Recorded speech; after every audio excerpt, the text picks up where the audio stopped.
Welcome to the Austrian German tutorial Servus.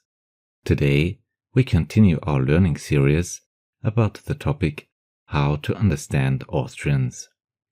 In this video we want to take a closer look at the topic Conditional II or Konjunktiv II bzw. zweiter Konjunktiv as it is called in German.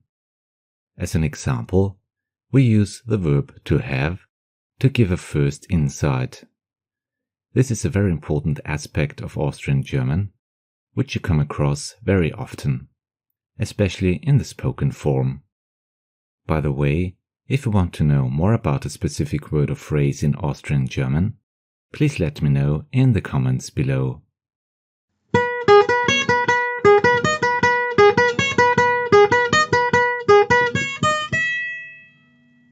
The learning goal of this tutorial is to learn more about the Conditional II in Austrian German. In general, the Conditional II, Konjunktiv II bzw. zweiter Konjunktiv, is used to talk about hypothetical situations, polite requests, or unreal conditions. In Austrian German, we prefer the simple form. Instead of would have or würde haben, we say ich hätt, I would have, ich hätt, du hättst, you would have, du hättst,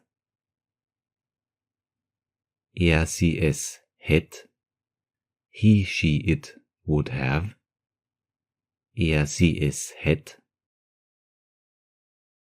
wir hätten, we would have, wir hätten,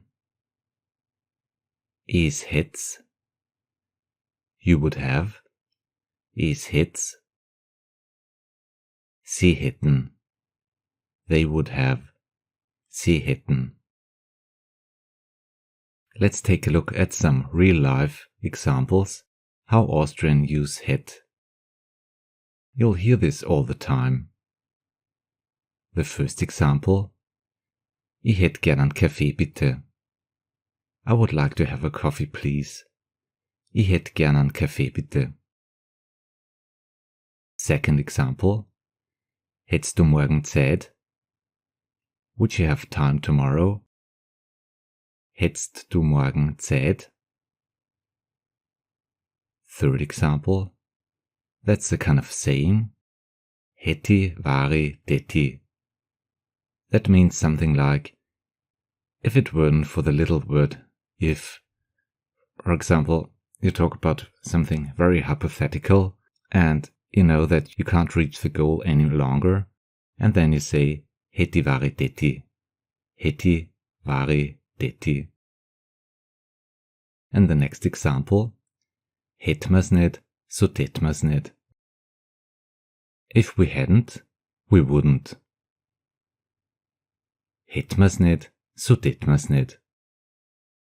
I hope this tutorial helped you to become more familiar with the Conditional II in Austrian German. Just to remember, these forms are mainly used in spoken language. If you want to know more about Austrian words, please check out my podcast, How to Understand Austrians, on this channel. Thanks a lot for watching the Austrian German tutorial. See you in the next video. Have a nice day. Auf Wiederschauen, Servus und Baba.